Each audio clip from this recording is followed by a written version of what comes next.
मना कदा नुकलो नारायणा आता माझा ऐसे करी तुझे पाय चित्ते धरी बदला बाहू तुझे कृपेने सिद्धी जाऊ तुका म्हणे आता लाभ नाही या करता आता मज ऐसे करी तुझे पाय चित्ते धरी विठ्ठल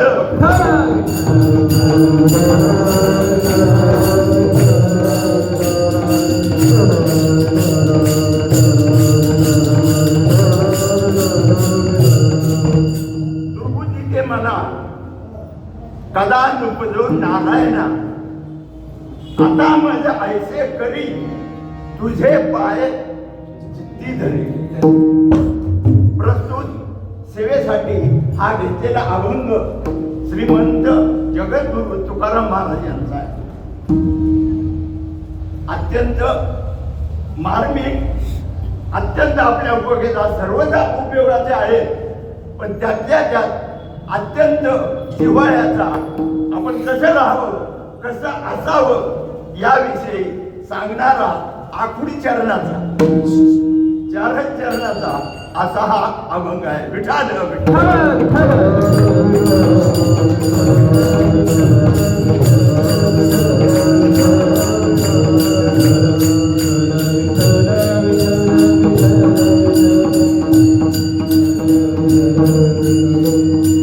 मन भाग्य आपलं आम्ही जरी भाग्यवान समजतो इंद्राणीच्या कामावर आणि ज्ञानोबा तुकोबराच्या मध्ये दोन्हीकडची वारं आमच्या अंगावर येत. महाराष्ट्राची सरस्वती आणि त्या नदी काठावर ते दोन महान सुंदर ज्ञानोबाराय आणि तुकोबराय ज्यांनी मराठी भाषेचं वैभव वाढवलं. नंतर संस्कृत देवे केली आणि प्राकृत काय जोरापासून आली. संस्कृत आणि प्राकृत या दोन्ही भाषेचे भाषा प्रचूर ज्ञानोबा. पहिली संस्कृत मध्ये मराठी भाषा केली ती ज्ञानोबरा. ये मराठीचे नगरी ब्रह्मविद्येचा सुकाळू घरी घेणे देणे सुखाजीवरी हो देई या जगात. भार्गव नाते बरोबर ह्या मराठी नगरीमध्ये संस्कृत कळत नाही. संस्कृताची चिरे गहन गहन म्हणजे कठीण पार करून जायला, पण ज्ञानोबराची सुट्टी वाटते. संस्कृताची गहन तोडून या मराठी सोपा सोपा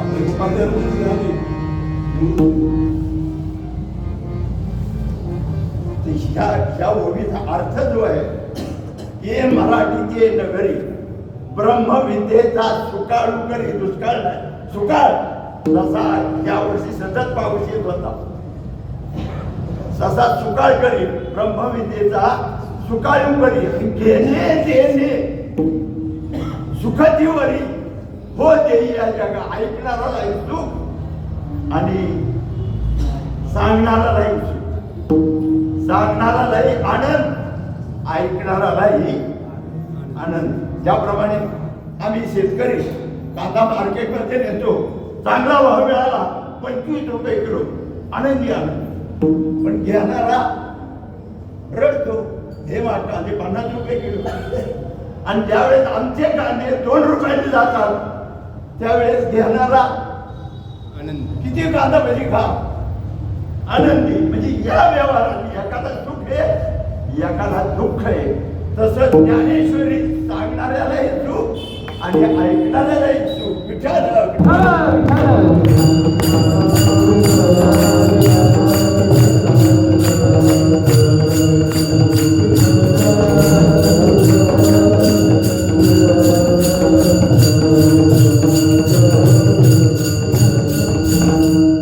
पहिलं भाषांतर झालं ज्ञानोबरायांनी केलं, नंतर पैठण ते एकनाथ महाराज ते दत्त संप्रदायातले. आणि नाथ महाराज त्यांनी एकदा मला त्यांच्या संकल्पाला आपण एक ज्ञानेश्वरीवर मराठी विवरण करा. पण ज्ञानेश्वराचं एवढं मोठं कार्य त्याच्यात परत आणखी दुसरं करायचं पहिल्याला कुठे पण येतो. पण दत्तात्रेयांनीच त्यांच्या स्नानाला जाण्याच्या रस्त्यावर एका रफू करणाऱ्याचं रूप घेतलं आणि ते बसले. काश्मीरी भरजरी शाल आणि त्या भरजरी शालीला एक कांद्याच्या बाजाराचं पिशवीचं तराट ते त्याला घेऊन रफू करीत बसला. नांदर आले रस्त्याने पाहतले एवढी भरजरी शाल आणि त्याला रफू करतोय ठिकाण कशाचं कांद्याच्या पिशवीचं. आपणही फाटलं तर त्याच रंगाचं ठिकाण देतो. गोधडीला नक्षी करते करता देते तिथं त्याप्रमाणे नाथांनी विचारले काय करता तुम्ही एवढी मोठी शाल आणि त्याला काय तर त्या बारदाण्याचा आणि तुम्ही रफू करताय. त्या दत्तात्रेयांनी उत्तर दिलं, अरे इथेही एकनाथ आहे, तो काय करतोय. ज्ञानेश्वरांनी केलं ना. ज्ञानेश्वराचं काय कमी आहे का? काय होते तुम्हाला काय कमी आहे तिथं. मग नाथरायण जागे झाले आणि मग त्यांनी भागवत पारास्कंदी भागवत त्या भागवतावर विठाला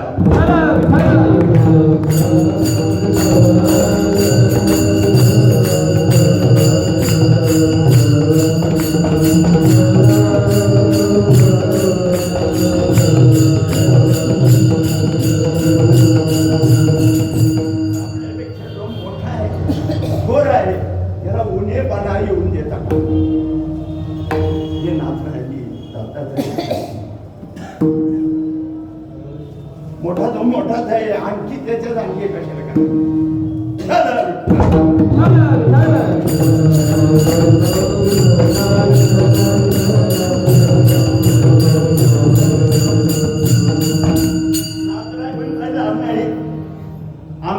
शिवशाहीचे दासोपंत त्यांना अहंकार झाला. ज्ञानोबारायांनी 9,000-11,000 मोहे केले ज्ञानज्योतीवर. मी त्याच्यापेक्षा लाखाच्या पटीने करतो. दासोपंतांना अहंकार झाला आणि सप्ताह ठेवला मोठा 6 महिन्याचा. आपण 7 दिवसाचा करतो पण त्यांनी 6 महिन्याचा सप्ताह ठेवला आणि त्या सप्ताहात नाथांना तारीख दिली होती. नाथांनी पहिलं चरण तेही फक्त ओम नमो आद्या याच्यावर 6 महिने रोज प्रवचन होतं.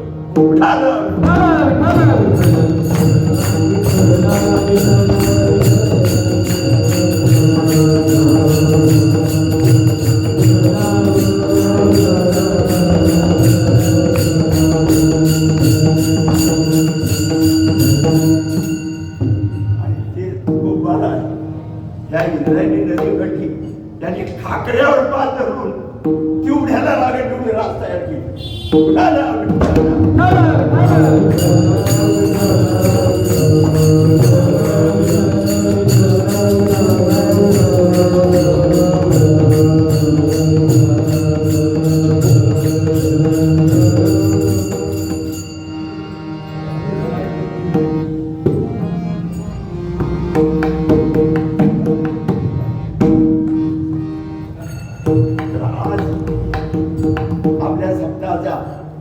शेवटचा दिवस म्हणायला काय हरकत नाही आणि शेवटच्या दिवशी मागणी करायची असते. संत कधी मागत नाही. तुका म्हणजे काही न मागो आणि तुझे पायी चूक सर्व.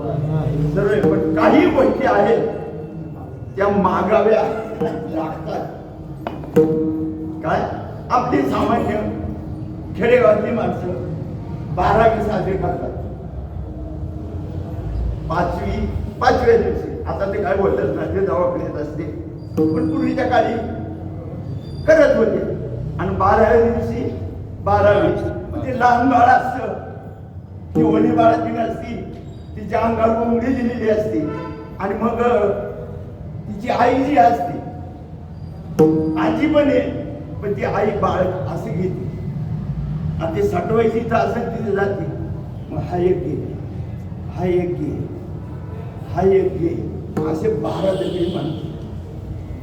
त्याच्यावरच मग हळद कुंकू काय असेल ते सगळं नैवेद्य टाकून त्या बाळाला त्या देवाच्या पुढे ठेवते आणि काय मागते सांगायला कोणी माता राखड माता राखड.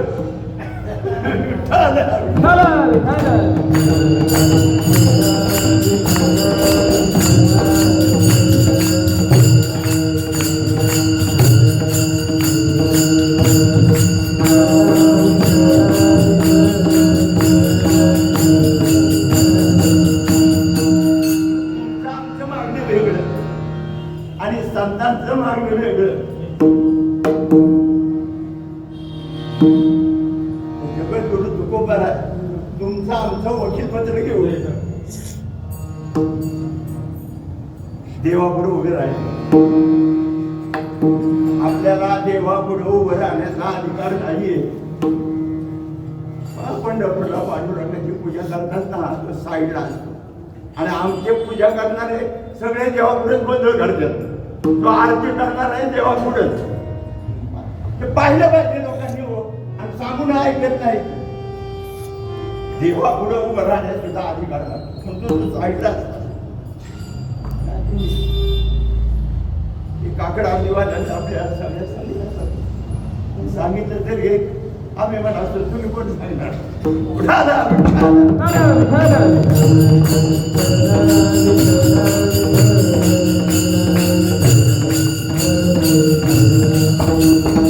महाराज महाद्वारात उभे राहिले आणि महाद्वारात उभं राहून विनवणी करतायत.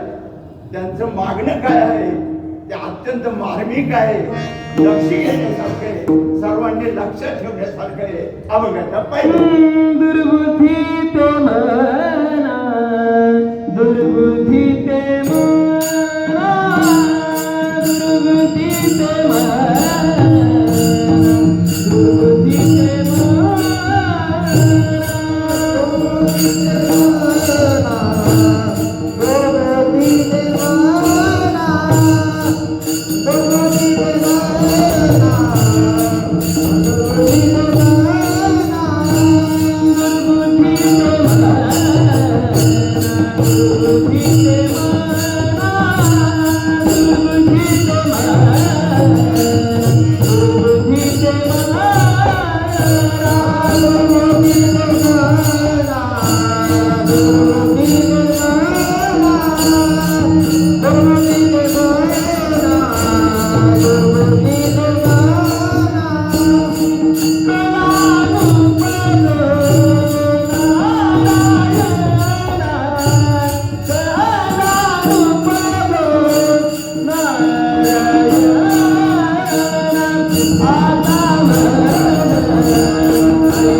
म्हणजे कधीच आणि नाही म्हणजे उपजलं हे उपजते बरं का अंतरात उपजते जसं मूल उपजलं म्हणतो आपण मला नाव ये उपजून या पुढे ती येऊ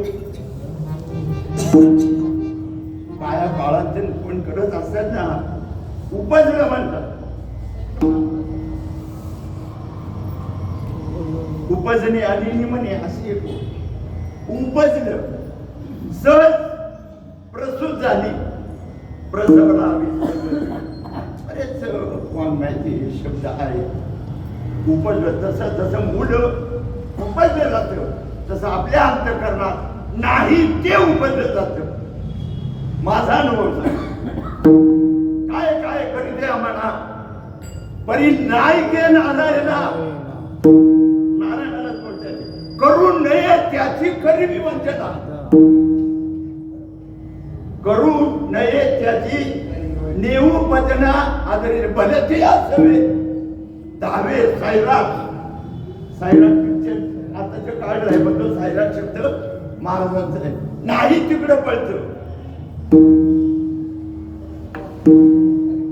तरे दरकूट आडवाट त्याला काही नाही गेलं पंढरपूरला जो पंढरपूरला जातो त्याच जाईल आणि पांढऱ्या तिकडे जायचं तिकडं असं विनंती करून म्हणतात काय काय करतोय म्हणा अशी अवस्था आपली झाली पाहिजे काय करू मी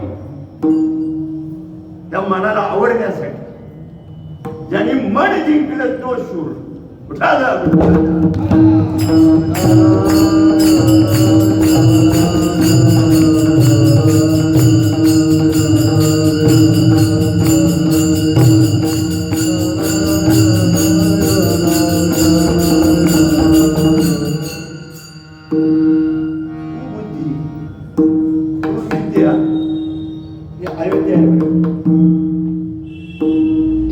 अयोध्येचा आहे आपल्याला भूगोल इतिहास पुराण पण आध्यात्मिक दृष्टीने अयोध्या जिथं युद्ध नाही ती अयोध्या आणि ज्याला राजा कोणी दशरथ यांनी 10 इंद्रिय जिंकले 10 इंद्रिय जिंकले आणि त्याच्या 3 राण्या एक कौशल्या सुमित्रा आणि नाथराय वर्णन करतात बरं का कौशल्या ते सद्विद्या सुमित्रा ते मेधा आणि कैकई ती अविद्या आणि मंथरा ती पाशी कुविद्या या आपल्या जवळ आहे सगळ्या कधी माणूस चांगला बोलतो कधी वाईट बोलतो आणखी त्याच्यात कोणी त्याला म्हटलं की तो उठाला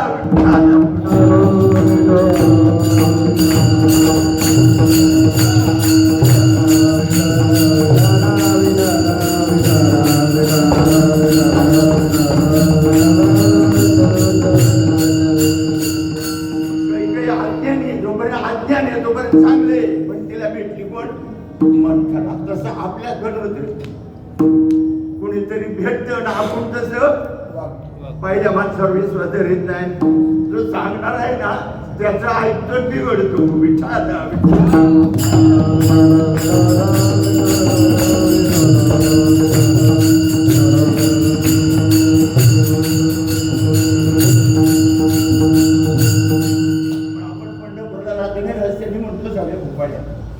काकडा तेच म्हणतो बघा सगळ्या मागणी पर्यंत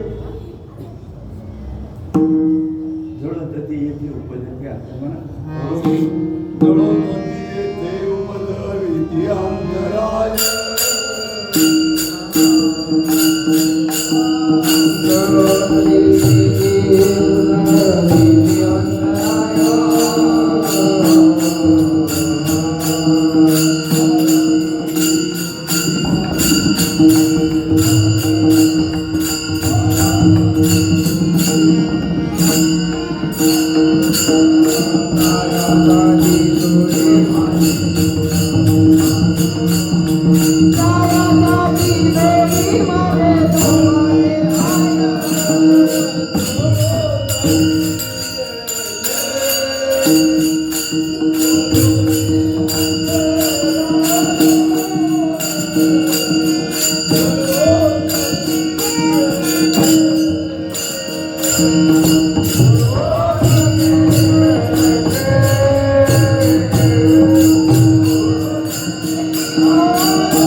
राहून मागितलेले जळून ज्याप्रमाणे शेतकरी पेरायचे ते वावर एकदम निर्मळ करून ठेवतो, काळ कुळकुळीत, एक झासकाट पण नाही पाहिजे त्याच्यात, आणि पावसाची वाट बघतो पेरण्यासाठी, आणि पीक उगवलं परत त्याच्यात तण येतात. महाराज सांगतात बरं का, काढावे तण. आता आम्ही पेरल्यावर बघायला जातो, काढावे तण शेती करावे राखण, या मग कुणी पाहतच नाही, कोणी सांगतही नाही. काढावे तण शेती करावी हे केलंच पाहिजे. दळण घेतले करायला खडे काढावे, दळण होते गडे. त्याप्रमाणे आपल्या अंतःकरणातील जे वाईट विचार ते काढायचे. फार मार्मिक. काढावे तर शेती करावी आणि शेतीचे राखणही केली पाहिजे. काही चरित्रकार उगाच उलटे वाद्य करतात, ताटांना बाटल्या बांधायच्या म्हणले, चुकीचं आहे. राखणच केली पाहिजे. गुडघेत का शाळू आलाय आणि गाई वावरात आली नाही, गाई हाणायची नाही तिला, आणि सगळं वावर आखत खाऊ टाकली एका तासात. आणि जर उंच झाला ती एक ताटात 2 ताटात तिथं वागेल. पहिलंच फुलावऱ्या आली आणि पाखराने कुची मारली, त्याच्याही पोटात जात नाही आणि शेतकऱ्याची पण नुकसान होते. आणि त्या गावात पहिलेच माझी जमीन नाटकतात, तो शिवा पाख राखतो. काय फार पिशा करून टाकले म्हणला, काहीच राहिले नाही, खायचं काय. पण तुकाराम महाराजांनी सांगितले शेताचं रक्षणच केलं पाहिजे. एकदा भरपूर दाणे आले का पण त्यांना खपत नाही, कितीही खाऊ द्या म्हणून. आम्ही शेवटी राखण करत नाही, पहिलं राखण एवढंच नाही, 4ही बाजूला शेकोट्या करा. खाली जरी त्या राखणाने मुंडी घातली तेवढ्या टोका मारून जाईल ती पाखरं खाऊन जाईल. नुकसानकारक परत वर्षभर काय घालायचं. काल त्या बोलणेबारांनी सांगितलं अगोदर अर्थ बघा. जर घरात अर्थ चांगला असेल तर प्रपंचात मन लागेल, नाही तर विवंचना. विठाला विठाला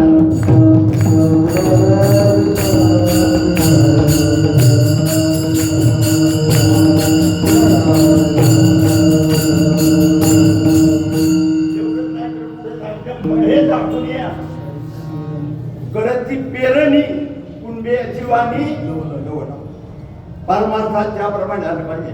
एक शेतकरी आमच्याकडे एका दिवसात 4 एकर पेरताय, तो बसत नाही. कारण उद्या जर पाऊस लागला ते यंदाचं वर्ष फुकट जाईल म्हणून तो तिकडे ते मैतीला जात नाही किंवा घरात जरी झालं अत्यंत दुःखाचा क्षण आहे तरी तो पेरणी कधी डावलीत नाही. विठाला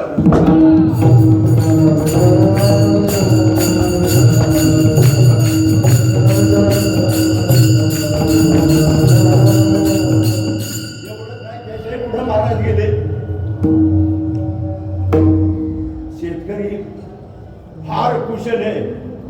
मी बऱ्याच वेळा सांगतो, परत सांगतो, जरा दुरुस्ती करून त्याला बघत आहे. ओटीच्या परीस मुठीचे ते वाढे ना अर्थ करता येत नाही, पण ज्यांनी हे पाहिले, ज्यांनी अनुभवले,